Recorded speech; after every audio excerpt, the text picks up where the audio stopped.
Hello, this is Rachel. Welcome to my TikTok. I like to learn languages and I like to read, so I read books in different languages and then I review them in other languages. And hopefully that will make more sense once we get into it. So, why read in another language? Part 1. This is Bom Dia, Camradas by Ondjaki. I chose this book to start this series off because it encapsulates some of the main reasons that I love language learning and specifically why I love reading in other languages. So, Bom Dia, Camradas is a YA novel set in Angola in the 80s. That's not really apparent unless you know Angolan history. But Angola in the 80s was a communist nation, and it had been through a very long civil war, in large part because outside forces were helping both sides. The Soviets and the Cubans were helping the communist government, and the US and South Africa were helping the rebels. And so this extended the war.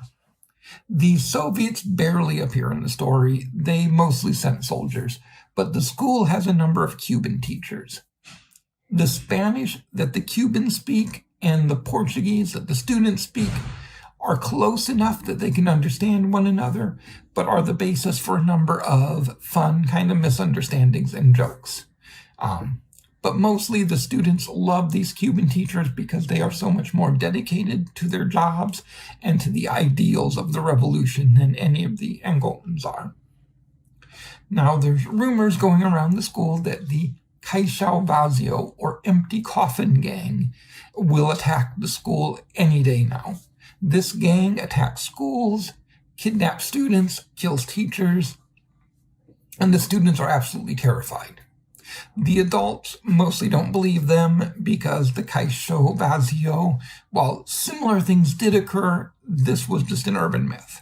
So the adults don't believe them, except for the Cubans. And the Cubans teachers insist you don't run from your enemies, you fight them. And the kids admire this kind of revolutionary spirit, but they're planning to flee. They're not going to stand and fight. So the teachers, on the other hand, are worried about a surprise inspection from the Department of Education.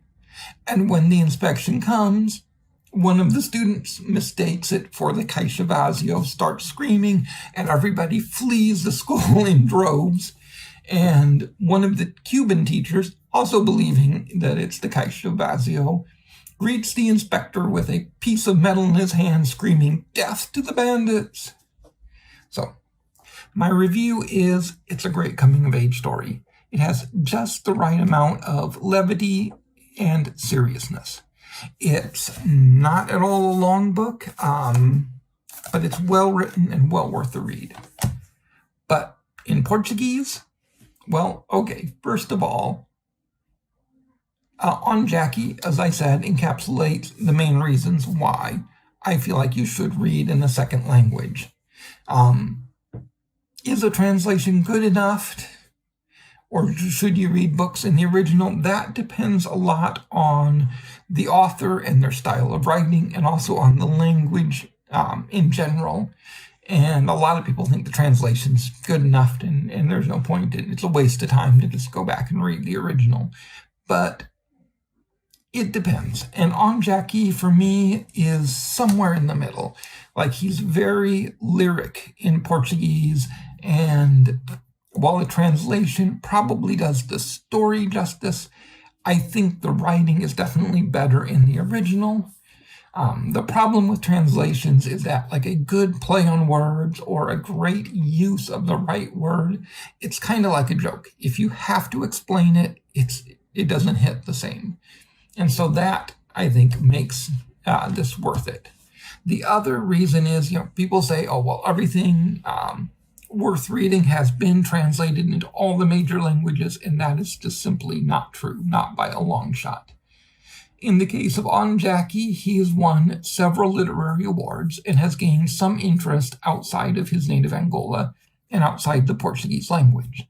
So there is a Canadian English translation called Good Morning, Comrades, so you can read this book in English if you want.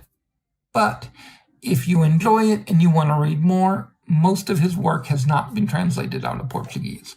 So you will have to eventually learn Portuguese if you want to read more by him. And that's true of a lot of authors that we will talk about in this series.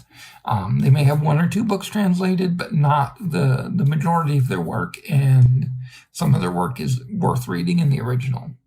So, and that's because translation is it's a business, and publishers translate books that they think will sell and make them money.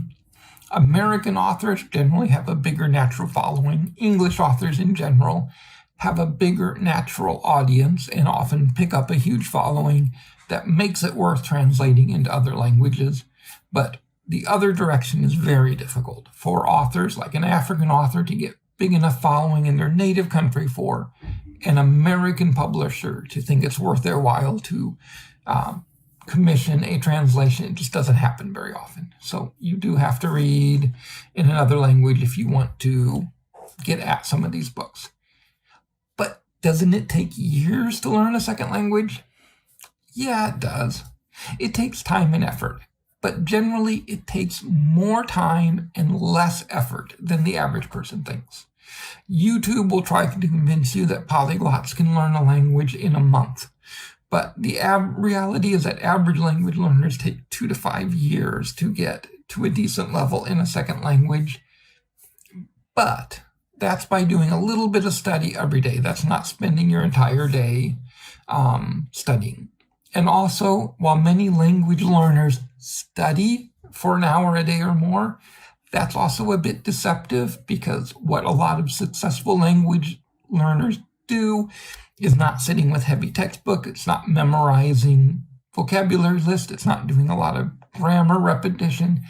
It's immersing in the language, which means watching videos, reading, and often on topics that you're already interested in. Like if you want to learn a second language, the best thing you can do is find creators or writers in that language that are doing things you want to read anyway. And so a lot of my language studying is reading books, which is what I already want to do with my spare time. So it's, it's not as hard as a lot of people think, and it's definitely doable. So where does Ondjaki come in terms of language learning?